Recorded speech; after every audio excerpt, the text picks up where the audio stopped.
السلام عليكم ورحمة الله وبركاته. ليكيب إن شاء الله تكونوا بخير وعلى خير. اليوم الخامس من المونديال.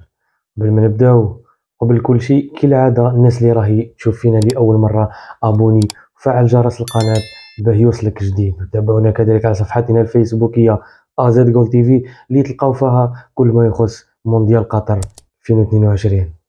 المباراة الأولى اليوم كانت بين المنتخب السويسري وصاي ربي يخلص، ورانا نستشفاو ونشوفو بعينينا اليوم. ايتو اليوم بعد هدف المنتخب السويسري قال لك حل التليفون ما لقاش رقم قاسامة. أين أنت يا قاسامة؟ أين أنت يا مؤهلنا للمونديال؟ راح شاف في الكاميرا الرئيسية الملعب باهي يشوفوا اللاعبين الكل، قال ما درنا والو يا جماعة الخير، ربحنا غير العيب. المباراة هذه ماشي راح نحكي لها بزاف، لخاطر فتحت جرح عدم تأهلنا للمونديال، ومع زدنا شفنا مستوى سويسرا اليوم. أنا واحد من الناس اللي تمنيت رانا في مكان الكاميرون والله العظيم، لكن الحمد لله على كل حال. وإن شاء الله المنتخب الوطني يرجع لمستواه ويحالفنا الحظ ونتأهلوا المونديال 2026، ولما لا نفوزوا بكأس إفريقيا الجاية إن شاء الله. المباراة الثانية لليوم اللي جرت بين المنتخب الكوري ومنتخب الأوروغواي، والنتيجة كانت سلبية 0-0.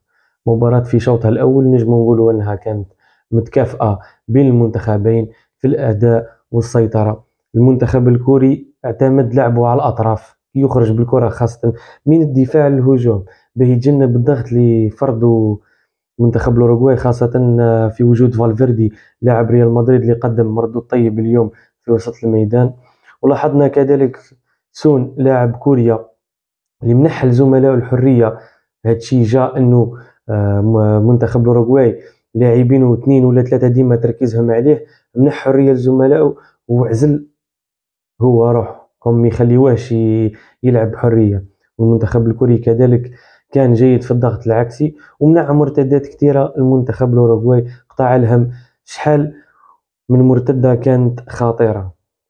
هاد الأخير يعني في الشوط الأول، يعني منتخب الأوروغواي خنق لاعبي وسط ميدان وحد لهم أدوارهم اللي ما خلاهمش يبنيوا ويروحوا للأمام. هادشي اللي خلى المهاجمين ديما منعزلين، يعني يسنوا في الكرات طويلة وراء ظهر المدافعين. الشوط الثاني كوريا عكس الشوط الأول، تراجع للخلف واعتمد على المرتدات اللي خلى منتخب الأوروغواي يستحوذ على الكرة لكن بدون خطورة يعني تذكر.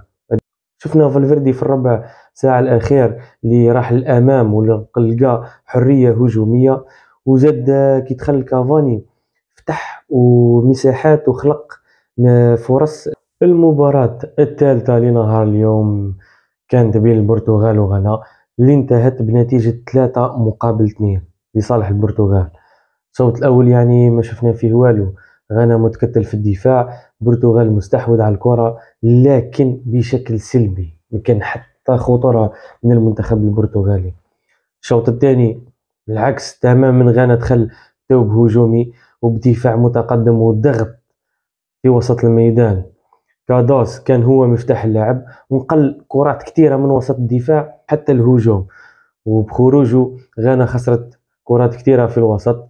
البرتغال اللي هنا استغل تقدم غانا دفاعيا اللي سهلت له المهمة انه يلعب اللعب المباشر والاعتماد على الفرديات اللي كانت عنده في الهجوم، خاصة كريستيانو فيليكس، وزاد عليهم دخول اليوم لاعب الميلان. نجم نقولوا انه اول انتصار في اول مباراة مهم جدا، يعني انه البرتغال ما قدمش مباراة كبيرة نجم نقولوا راح يلعب ادوار الاولى.